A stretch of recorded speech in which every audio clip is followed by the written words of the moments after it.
a palavra de Deus no Evangelho de João, no capítulo 14. Evangelho de João, capítulo 14.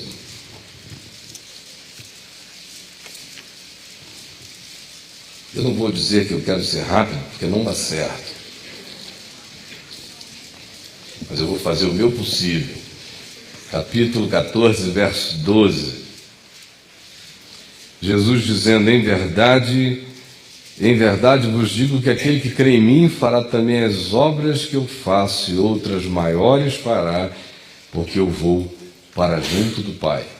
E tudo quanto pedirdes em meu nome, isso farei, a fim de que o Pai seja glorificado no Filho. Se me pedirdes alguma coisa em meu nome, eu o farei, e se me amais, guardareis os meus mandamentos. Quando eu conheci Jesus para mim, com 18 anos e meio, e comecei a ler com avidez imensa a palavra, e eu cheguei aqui nessa porção da Escritura, eu me lembro exatamente do sentimento que me bateu. Eu não senti nenhum privilégio especial nessas palavras de Jesus. De fato, eu me senti logrado quando eu as li a primeira vez. Porque o que ele diz é de uma provocação insuportável. Carrega uma promessa chocante. Ele simplesmente diz: aquele que crê em mim fará também as obras que eu faço. Já era demais.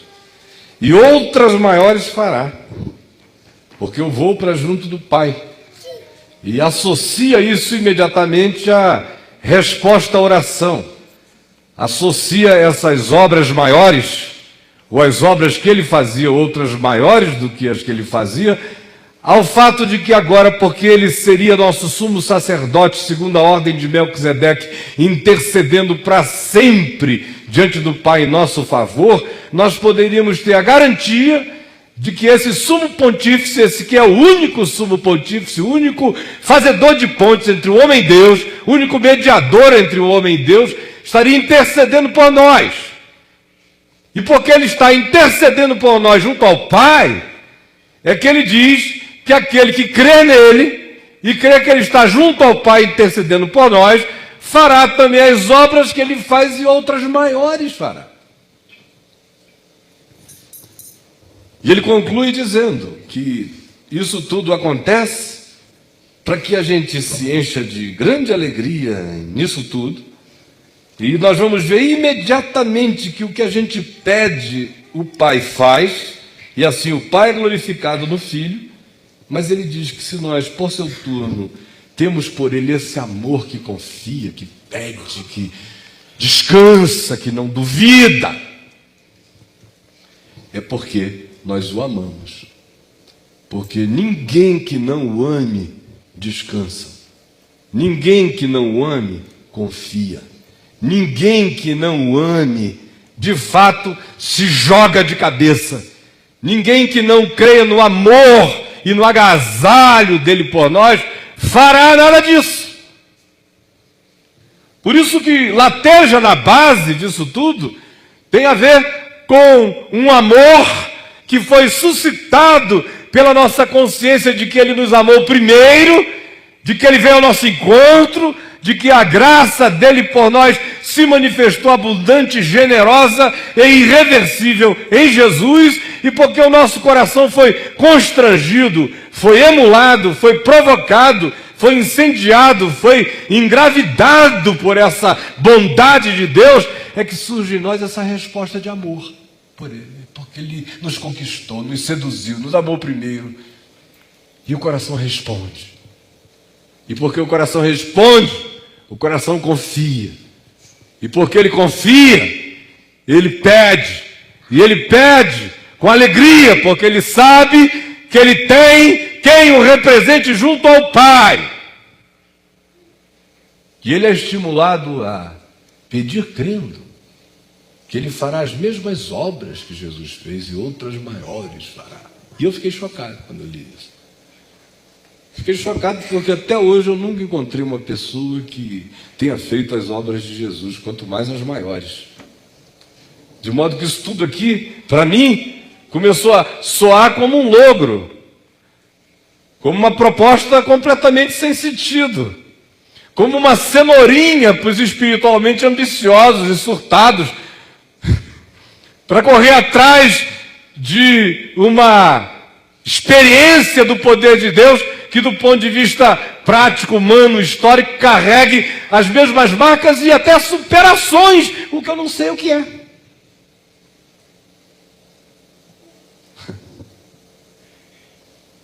O que eu tenho a fazer a mais? Que obras maiores são essas que eu tenho para fazer? E você? Obviamente que se eu for pensar nisso com as categorias de quem se compara a Jesus, que foi o meu pensamento infantil na leitura imediata do texto, o sentimento de malogro, até de engano, de uma provocação inalcançável, toma conta da gente na mesma hora. Agora, quando eu olho para mim, eu começo a entender o significado de fará as obras que eu faço e outras maiores fará. Porque o grande ambiente onde esses milagres de Jesus não têm fim é o meu coração. Fora de mim, o apóstolo João disse, se tudo o que Jesus fez do lado de fora fosse ser escrito e narrado, nem no mundo inteiro caberiam os livros para conter as narrativas. Agora, dentro de mim, há um universo inteiro que pode estar em estado de caos, que pode estar como a terra no princípio, sem forma e vazia, que pode estar todo desconstruído. Há um mundo a ser feito, há uma criação a ser realizada, há um primeiro dia, segundo dia, terceiro dia, quarto dia, quinto dia, sexto dia, de eras na minha vida até nascer um homem em Cristo. E eu tenho a chance de assistir milhares de ressurreições de Lázaros em mim. Eu tenho a chance de ver milhões de tempestades serem apaziguadas em mim. Eu tenho a chance de ver o estado de famigeramento da minha própria alma ser saciado pela abundância de multiplicação de pão da vida em mim. Eu tenho a possibilidade de, a cada situação de sede, de carência, de impotência, ver vazar água da rocha, ver a fonte de água viva brotar em mim, no deserto de mim. Quando eu olho para mim, está tudo por fazer.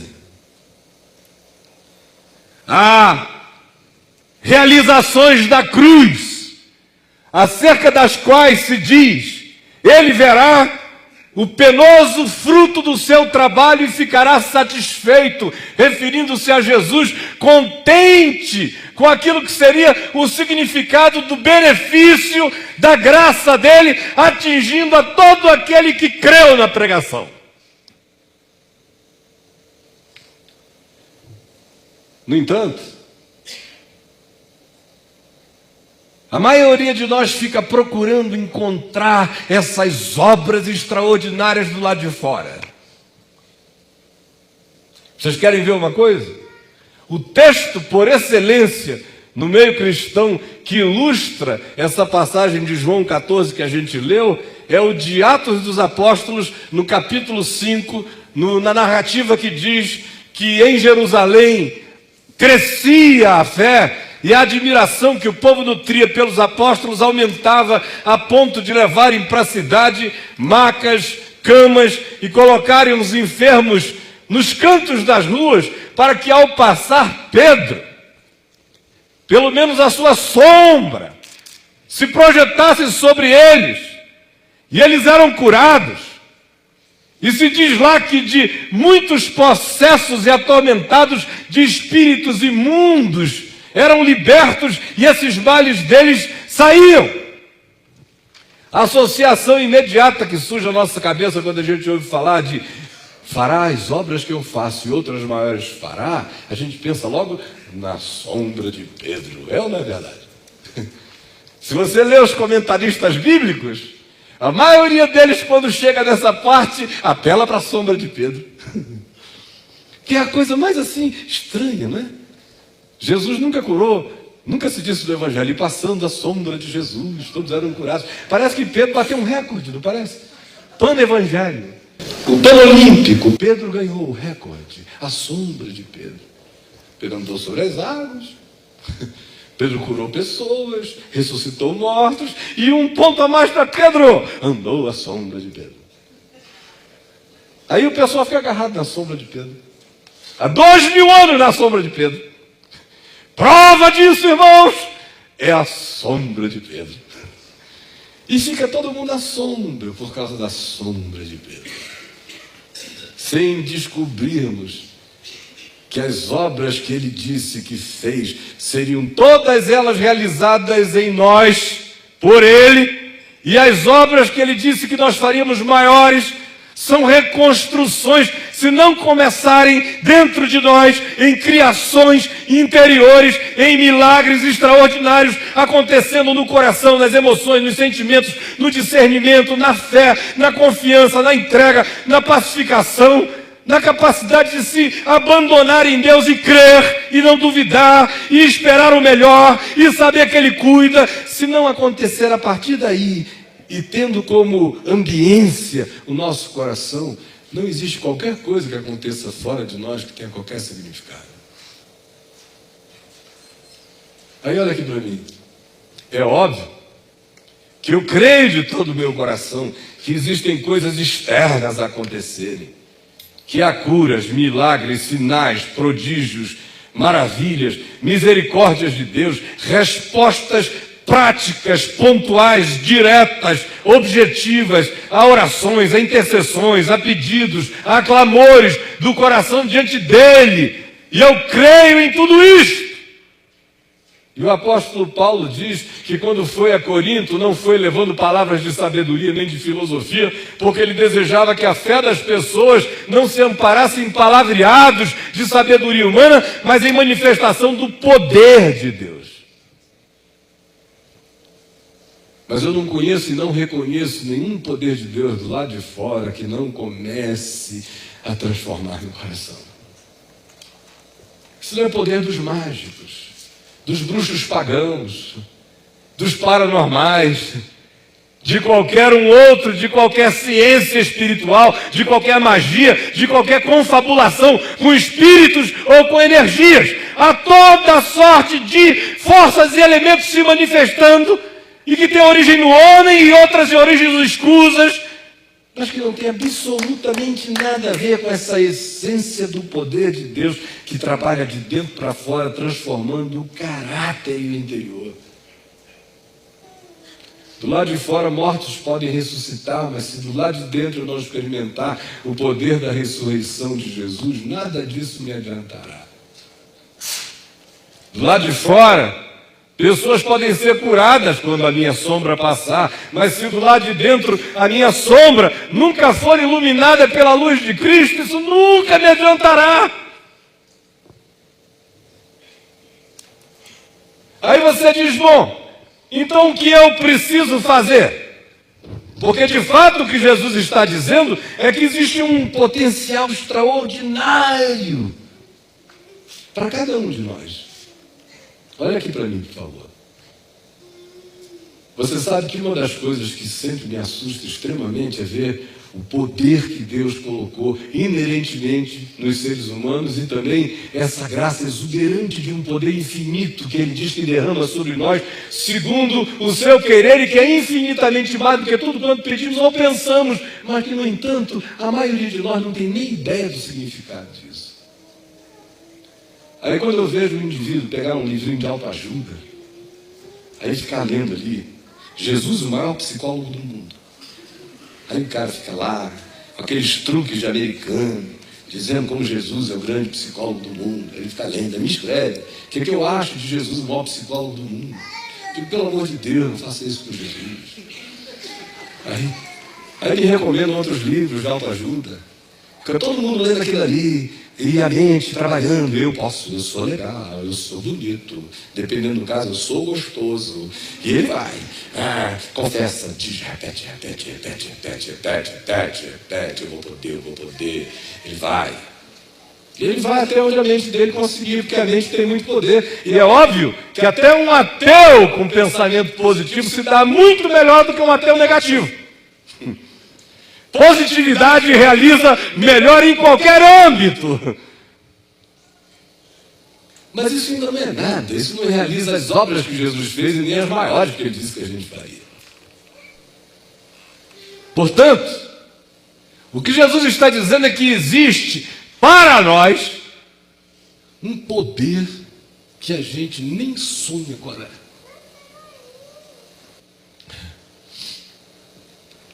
Uma coisa é Jesus ressuscitar Lázaro, outra coisa é o Lázaro continuar andando vivo no poder de Deus. É maior do que ressuscitar Lázaro, é se manter vivo no poder de Deus.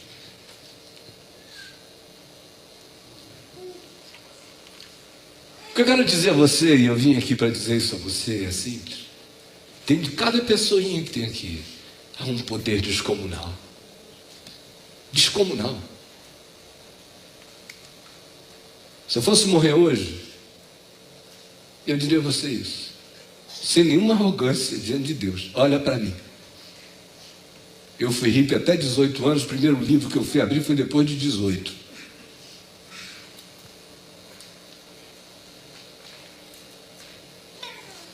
Nunca procurei nada e vejo o que me aconteceu onde Deus me levou. Eu sei que durante 30 anos a minha vida foi um bólido de Deus para todos os lugares da terra onde Ele me mandou. E eu mesmo não conseguia nem entender o que estava acontecendo, nem reconhecer o significado daquilo, porque eu olhava para mim e não via nada, e tudo que eu assistia tinha exclusivamente a ver com essa misericórdia que vem do fato dele estar junto do Pai e derramar o impensável sobre nós. Aí, quase 9 anos atrás, eu me arrebentei todo. E fui dado como morto. Quantos de vocês não pensaram em mim como morto? O meu amado Rômulo, que é pessoa essencial em razão de quem nós viemos para cá originalmente, me comoveu profundamente quando, em sabendo de tudo que tinha acontecido em 98 e 99, o modo como o povo todo estava tratando a coisa, ele disse, não, daqui a uns 2 anos esse cara vai voltar a pregar. Aí passaram 2 anos, eu não voltei a pregar, e ele ficou sabendo que tinha um leilão de fitas minhas, de mensagens, e tinha um vendedor vendendo uma coleção de mensagens minhas. E ele foi e comprou todas as que ele pôde, porque disse, ei meu Deus, eu acho que esse cara nunca mais vai voltar a pregar mesmo. Então eu vou ficar com essas fitas que eu puder. Aí eu estou aqui hoje. Eu estou aqui, olha para mim. E outras maiores fará, porque eu vou para junto do Pai. Você não está vendo milagre nenhum? Você não está vendo? É mais fácil ressuscitar um Lázaro inerte do que ressuscitar um Caio trabalhoso. Outras maiores fará. E eu fico olhando para você, e talvez você diga assim, não, eu não tenho nenhuma capacidade. A vida toda eu vi a diferença entre o cara inteligente, qualificado, preparado, estudioso, disciplinado, tudo isso, mas que não tem gana, não tem garra, não se joga, não se arremessa, não arrisca, não aposta, não tem fé, não corre o risco de se estrepar. E fica com a vidinha arrumada e vai até a natureza seguir seu curso e ele morrer como todos os mortais morrem, com as dores próprias de cada um de nós. E às vezes eu vejo os outros desqualificados, despreparados, não foram a lugar nenhum, não souberam quase nada, mas os caras acreditam. E às vezes são verdadeiros besouros. Voam porque não sabem que não podem. Porque fisicamente falando é improvável. Mas a ignorância cheia de fé é uma maravilha. Aí o cara olha ali para ele e diz, eu vou voar. Quando você vê, ele vai... Lá vai o bicho, é um jumbo, não é da tampa, porque vai voando. E lá vai ele, vai voando.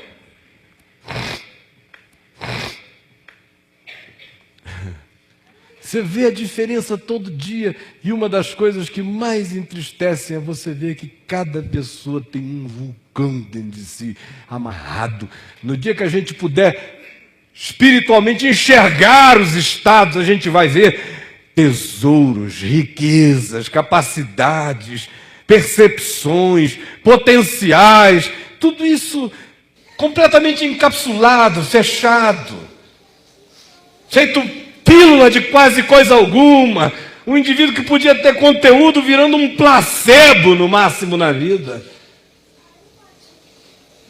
Porque a gente não acredita, não crê nele, não entrega e não tem aquela disposição interior de dizer, eu sei que existe uma usina de graça, conforme no Evangelho, enquanto ele ia não vazava a graça, agora ele vai em mim, ele anda em mim, ele vive em mim, e a jornada é de cura, é de graça, é de milagre, é de perdão, é de aventura, é de tempestade para vencer, é de vento a ser encarado, é de água a ficar sobre os nossos pés, é de morto a ser ressuscitado, tudo começando no ambiente de mim.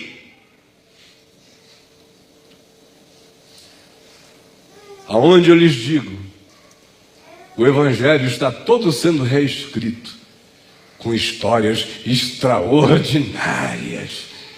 É a história que o Evangelho está escrevendo na minha vida, na sua vida, e que pode ser de obras como as obras que eu fiz e de outras maiores, porque eu vou para junto do Pai, e é porque Ele está junto do Pai que eu posso ressuscitar da morte. É porque Ele está junto do Pai que qualquer que seja o inimigo, a adversidade, o conflito, a dor, haverão de ser enfrentados e vencidos. É porque ele foi para junto do Pai que eu vou caminhar na terra desassombradamente, e eu vou crer que mesmo as minhas sombras vão levar misericórdia, porque dentro de mim não ficou sombra que não seja todo dia iluminada pela luz da verdade do Evangelho. Aí quando isso acontece, essa palavra de Jesus deixa de soar como conto da carochinha e começa a virar milagre de um evangelho que está sendo escrito na existência de cada um de nós. Agora você decide se você quer ser daqueles nessa história que voltam para casa cabisbaixo porque não creram, ou daqueles que receberam benefício, mas esqueceram de agradecer e desapareceram, ou daqueles que tinham tudo para receber o que quisessem, mas rejeitaram. Ou se você vai viver essa história existencial do Evangelho que está sendo escrito em você, como os de Nazaré, para quem milagres eram difíceis de acontecer, porque eles estavam tão chafurdados de preconceito e de uma pavorosa familiaridade com Jesus, que não davam lugar ao novo da graça de Deus na vida deles. Você decide. Que história, há muitas histórias no Evangelho sendo vividas com personalidades, personagens, ambientes, pequenos cantinhos de histórias do Evangelho dentro de mim. Eu tenho o Evangelho acontecendo aqui dentro de mim. Eu sou mulher do fluxo, eu sou leproso, eu sou aquele que tem amigos que o carregam e colocam diante de Jesus para ser curado. Eu sou aquele que tem filhos para serem ressuscitados. Eu sou aquele que tem criados a serem beneficiados. Eu sou aquele que carrega dentro de mim todas as histórias humanas.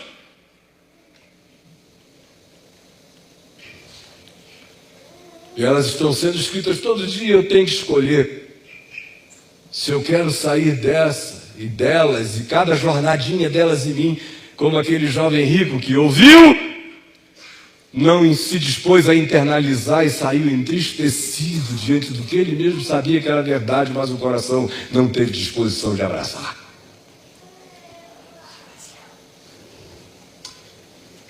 Eu fui claro? Se eu não fui, eu quero só terminar lendo um texto para vocês, para nós todos. 2 Coríntios 6, que meu netinho já começou a me dar um sinal ali de que vou botar na hora. 2 Coríntios 6.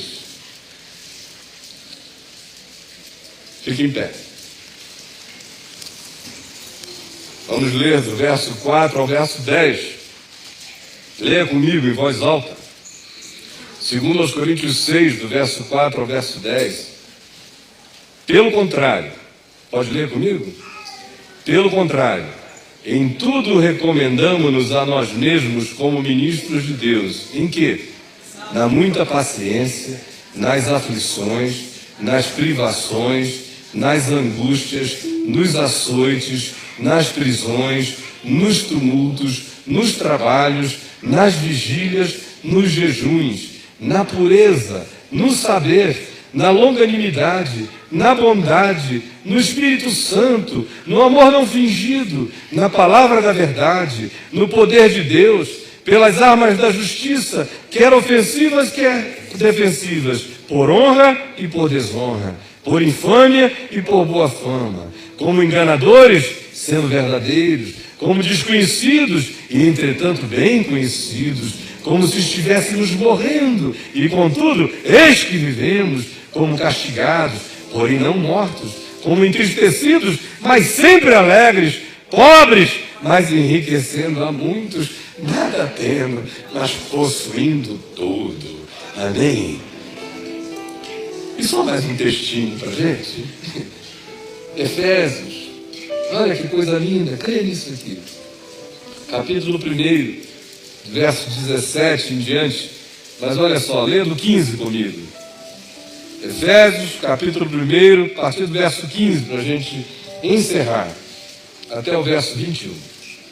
Leia em voz alta. Por isso também eu, tendo ouvido a fé que há entre vós no Senhor Jesus, e o amor para com todos os santos, não cesso de dar graças a Deus por vós, fazendo menção de vós nas minhas orações, para que o Deus de nosso Senhor Jesus Cristo, Pai da glória, vos conceda espírito de sabedoria e de revelação no pleno conhecimento dele, iluminados os olhos do vosso coração, para saberdes qual é a esperança do seu chamamento, qual a riqueza da glória de sua herança nos santos, e qual a suprema grandeza do seu poder para com os que cremos, segundo a eficácia da força do seu poder, o qual exerceu ele em Cristo, ressuscitando de entre os mortos e fazendo-o sentar-se à direita de Deus nos lugares celestiais, acima de todo principado e poder e domínio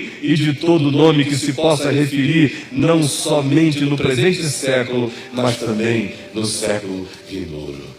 Paulo creu no que Jesus disse de todo o coração e experimentou poder da ressurreição, coração iluminado, a vida crescendo em paciência, longanimidade, misericórdia, bondade, apesar das tribulações, dos açoites, dos paradoxos, das contradições, a ponto de ele terminar dizendo: como pobres, mas enriquecendo a muitos, nada tendo, possuindo tudo. E outras maiores fará, porque eu vou para junto do Pai. Quantos mundos novos a serem feitos, quantos evangelhos estão sendo escritos. Você é o evangelho, se o evangelho de Jesus, que é o evangelho, se tornar história de Deus com você todo dia, aonde você recorra àquele que quando entra, muda a existência da gente. Vai. Quando a gente vê que mundos novos se abrindo, e se o coração se encher de fé e a mente não duvidar, você não vai nem acreditar quando o mar se abrir. Vamos curvar a cabeça e vamos orar.